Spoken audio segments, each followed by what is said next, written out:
Welcome back, everybody, to the Productivity Playground. Today, we actually don't have any special guests. This is just Tim and I reflecting on.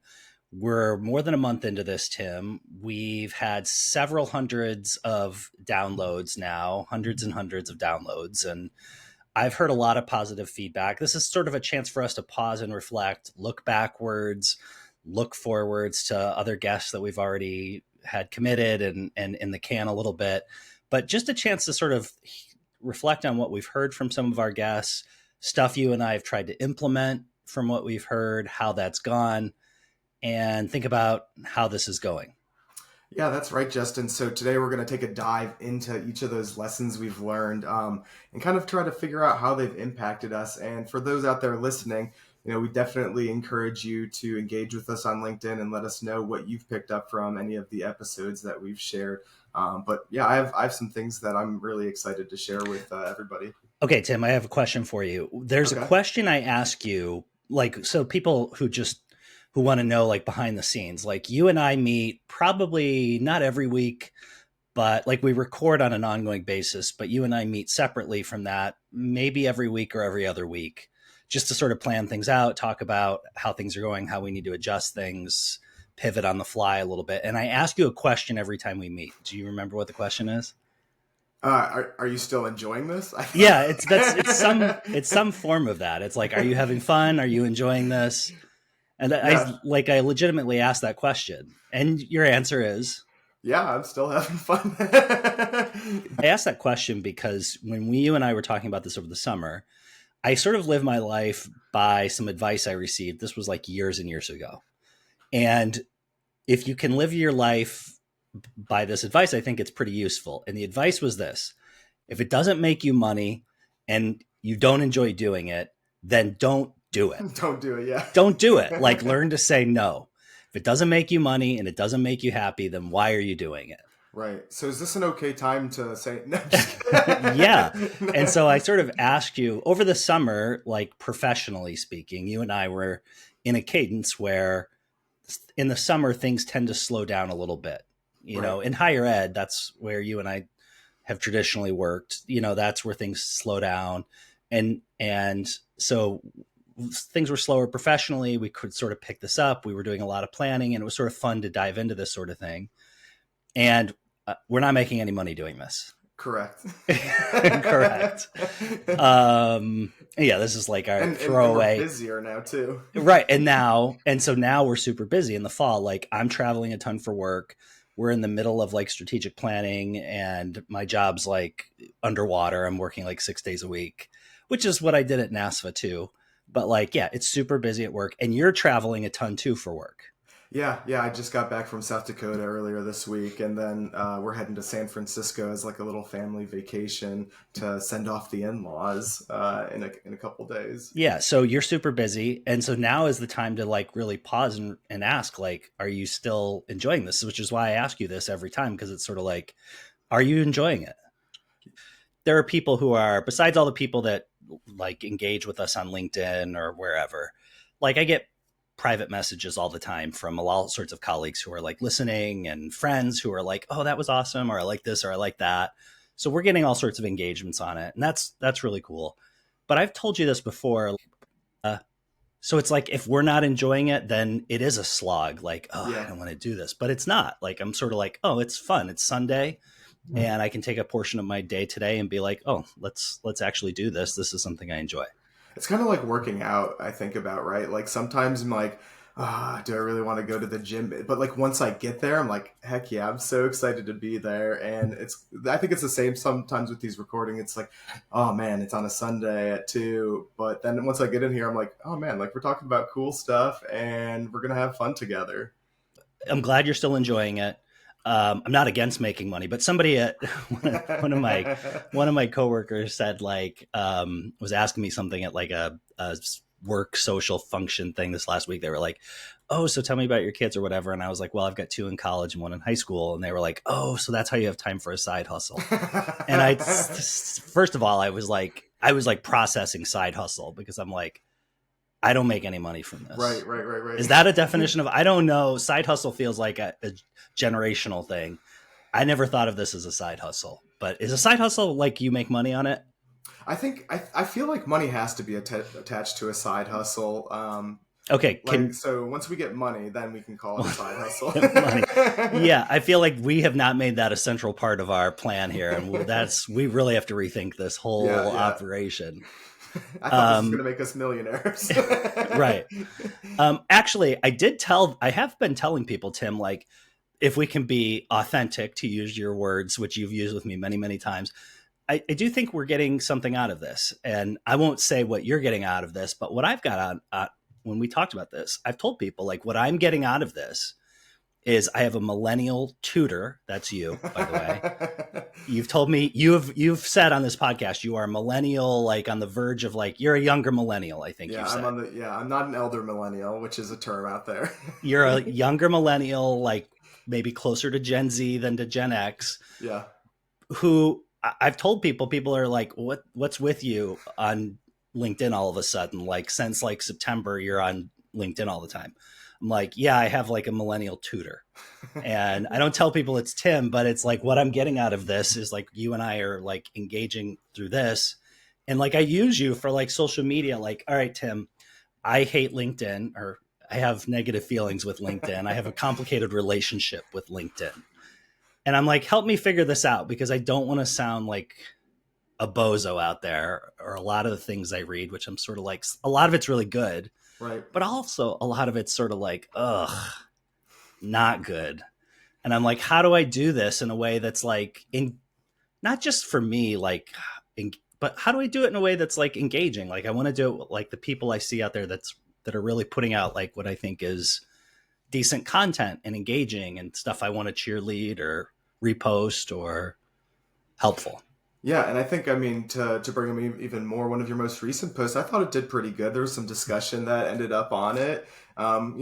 We've been instilling a little bit of drama to get people into the conversation. Not too much, though. Not contrived, but but just like more like ideas where there's conflicting information out there, and trying to figure out, like, and decipher what really is the pathway for success. And I think that's where people get interested. And I think you've been doing that well. Yeah. Well, thanks. And I tell people, like, people are like, what's with you and LinkedIn all of a sudden? I'm like, because they're like, oh, you say you're not into it, but we see you posting. I'm like, I have I'm like, I have a millennial tutor. Go get yourself a Tim. Yeah. Find yourself a Tim. Yeah. Find yourself a Tim, and you'll be all right. Let's dive into some of the episodes that we've done so far. And I want to hear if you've actually, like, of the episodes we've done 4 so far. And I'm just going to do like really quick recaps. I'm not going to run through them all like in depthly here. But the first one we had was with Greg Scoresby. And Greg is a venture capitalist. He talked about narrowing your focus. Like, the big thing that I remember from Greg was narrow your focus, increase your intensity. After Greg, we had our second episode was with DJ Shauna, Shauna Nichols, who is the DJ for the Milwaukee Bucks, but she's also done DJing at the Democratic National Convention. She's done DJing all across the United States and on the world stage. She talked about this idea of you can really lean into your creativity when you've been productive enough that you've become an expert, like that 10,000 hours. And she talked about this. Then you can start mixing and matching because you've got such a savant level of expertise. Then we get to number 3 with our episode 3 with Christopher Penn. His entire idea was using technology in this way that you can sort of bounce ideas back and forth with now AI as sort of like an intern with a doctorate, which was, I've been using generative AI for a long time. I use it all day long.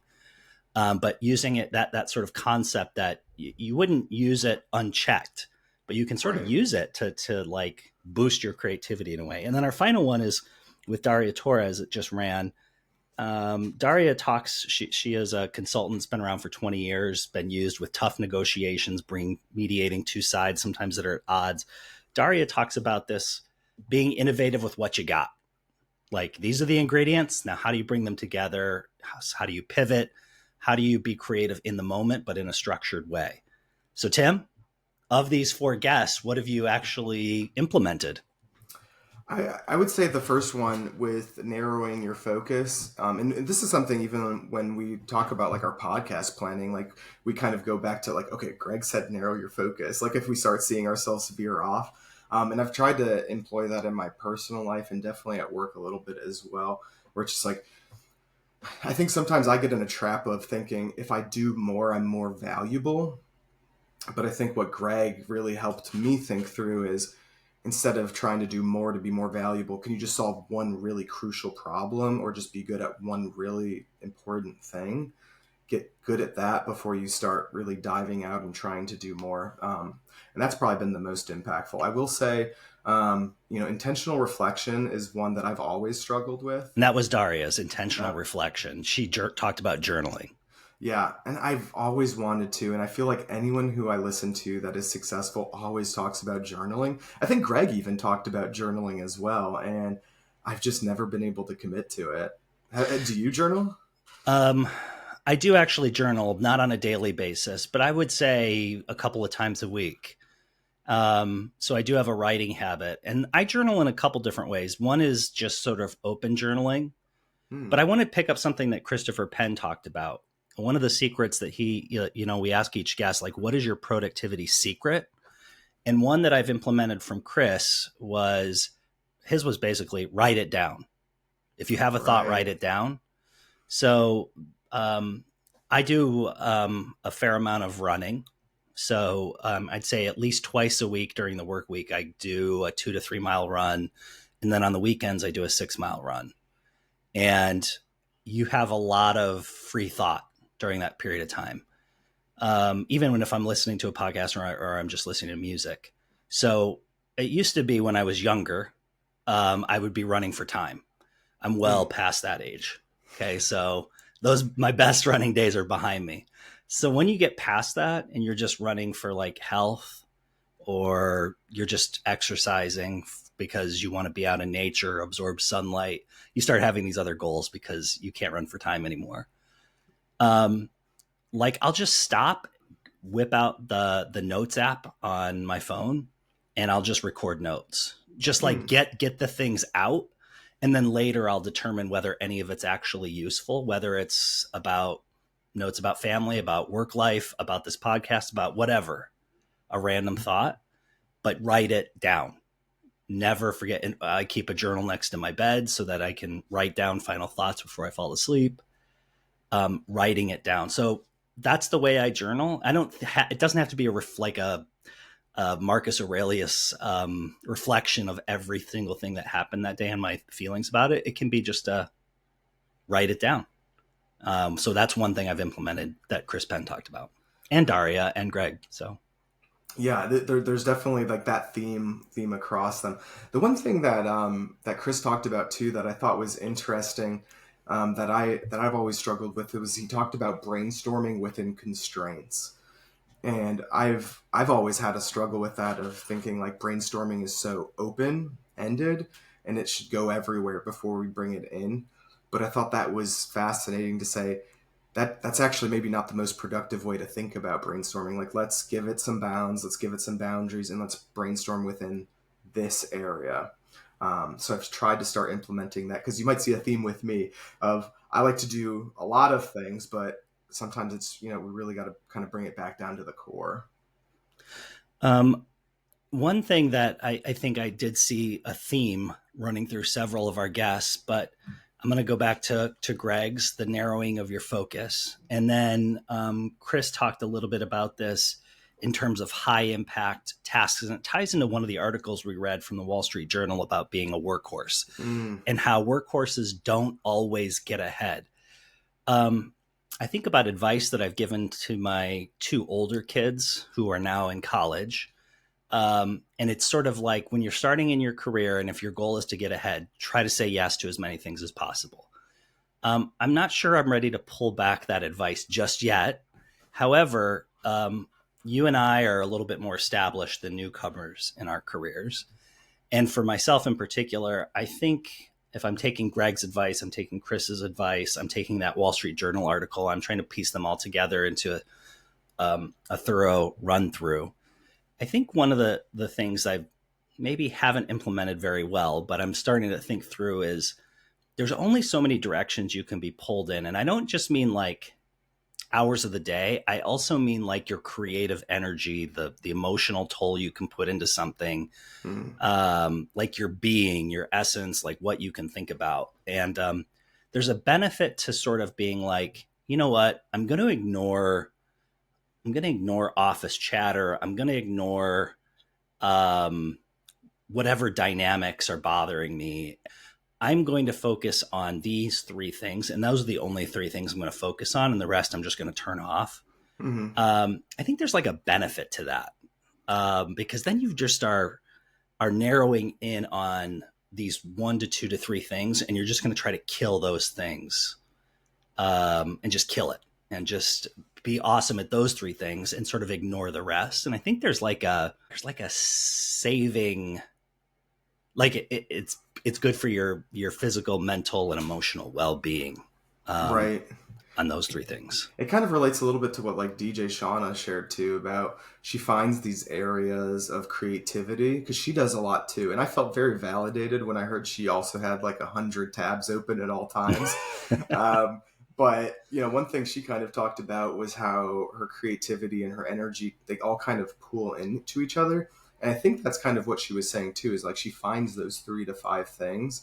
And then not only is she only focusing on those 3 to 5 things, each of those things pours into the next. And that's how I think she kind of kept her energy going, like her DJing into her, you know, clothing line and her book, all those things on the surface seem like a bunch of different things, but they're all helping each other out.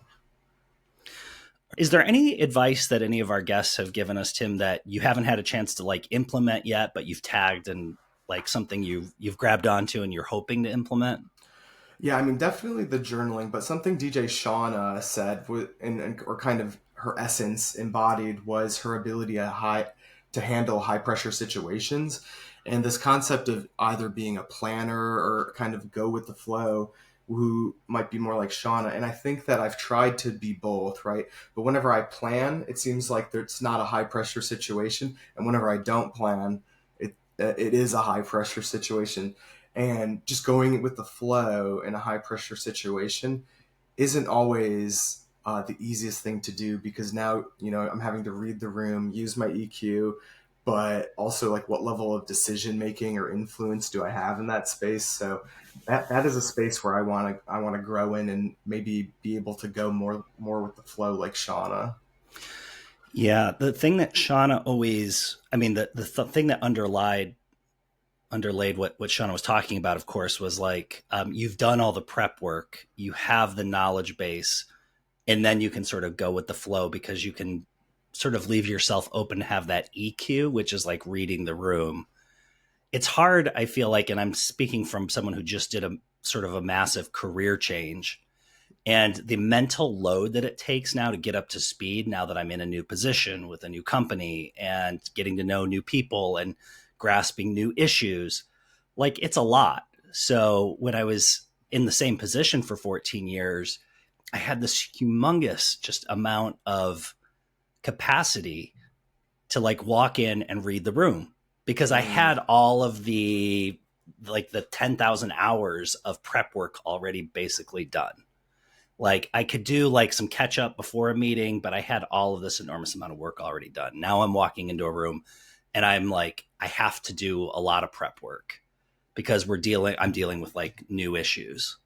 So I have a new appreciation for what it means to like be an expert in a certain topic that maybe I wasn't an expert in before. And then you're trying to focus on too many things. You can't read the room if you're focusing just on the content that's in front of you. So I hear what you're saying. So Justin, we've gotten all this great advice from our guests, and we'll continue to get it from future guests. But what's something that you still struggle with? So I think the thing that I still struggle with, and this has been like a lifelong challenge for me, is the theme we've already talked about, which is like focusing on just a few things. Part of that is because I just have a wide variety of interests. So whenever, and also because I tend to be opportunistic, and I don't mean that like in a in like a sinister sort of way, but I'm a person who tends to look for different ways to move an agenda forward, and so So you're strategic. yeah, I like that better. But like if it's like, you know, I used to do a lot of government relations, which I don't do anymore, but I would look for like 10 different ways to move an agenda forward politically, or to move a business strategy forward for that matter as well. And but because of that, I wouldn't necessarily focus on just one or two or three things. I tend to, and because I like to be a ideator, and this part I did resonate with Greg. He said that he would always surround himself with people that would throttle his ideas. I sort of need that as well. And because I'm a person who, like, in strategic planning, if left to my own devices, I will have 7 strategies. And that's like having no plan. Like, Right. oh, we're going to pursue 7 things. Like that's not really a plan. And being surrounded by a bunch of yes men might not be beneficial to No, you. that's not a good team for me. Like, yes, people are not a good team. So I'm a person who will just ideate all day long, and then I need to be like, okay, now we need some discipline, and to just focus on the three things.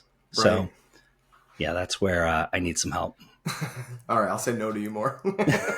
Well, it's not just that, you know, it's like Deanne and I met with our financial planner recently, and he was painting a very rosy picture. And I was like, for the next several days, I was telling Deanne, we could do this, we could go do that, we could do this. And she's sort of like, how about we just stick to this? We'll just do this plan.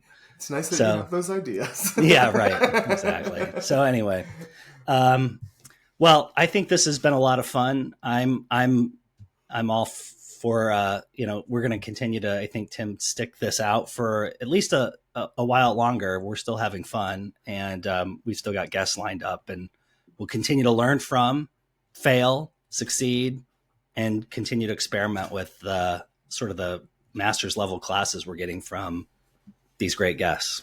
All right, until next time. We've reached the end of another productivity adventure. Stay tuned for some bonus content in our new segment, the Anti-Productivity Minute. Now, before you go back to your to-do list, subscribe to our podcast on Spotify, Apple, and YouTube. Make sure you sign up for the coming newsletter, and make sure you follow us on LinkedIn and Instagram at Productivity Playground Podcast.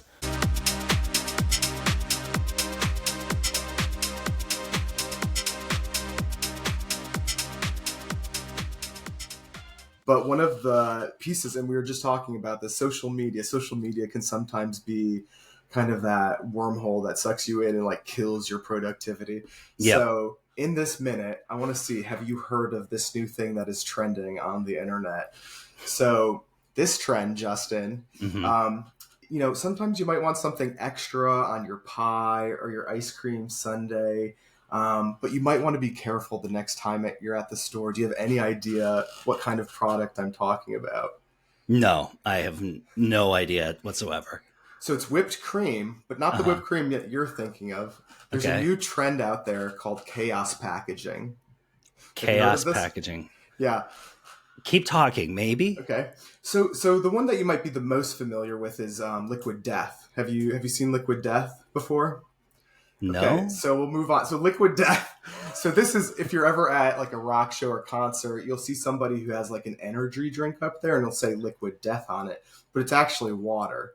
So there's this marketing guy in the early 2000s who always saw people at these Vans Warped tours with Monster Energy cans, and they'd like fill it up at a water station. And he's like, why are, people are just drinking water out of energy cans because they want to like kind of instill that cool factor or kind of be part of the environment. But other companies are starting to do it. So this one company, they had to stop doing this, by the way. Puracy, they started selling soap refills in soda cans. There is a company who, going back to whipped cream, they're starting to put sunscreen in whipped cream. So like that Ready Whip, they're putting sunscreen in it. And there's, a bunch of companies who are doing all these different products, and they're just putting things that are in the most bizarre packages that you would not assume. Nothing could go wrong with that, right? Why are they doing this? I don't get it. The I don't get it is what ages me. Is that right? I think that there's probably quite a few people who don't get it, but I think, we've reached peak consumerism most likely. And it's like anything you can do to grab somebody's attention, I think, is what folks in marketing agencies are looking at. I mean, you should go to, I think, there's a TikTok for, what is the Nutter Butter. Go to the Nutter Butter TikTok. No. Now that I have you been seen to. that? Yes. Now that I've is checked bizarre. I think there's just chaos marketing is probably a thing. How can we package this podcast in Liquid Death? I don't know. I think we're going to have to somehow maybe. Are we going to need to get a Gen Z or someone even younger to focus on this? I did get a suggestion from one person that said that we should start putting this podcast on thumb drives or CDs and just start putting them around in different areas. So maybe that'll be our chaos podcasting.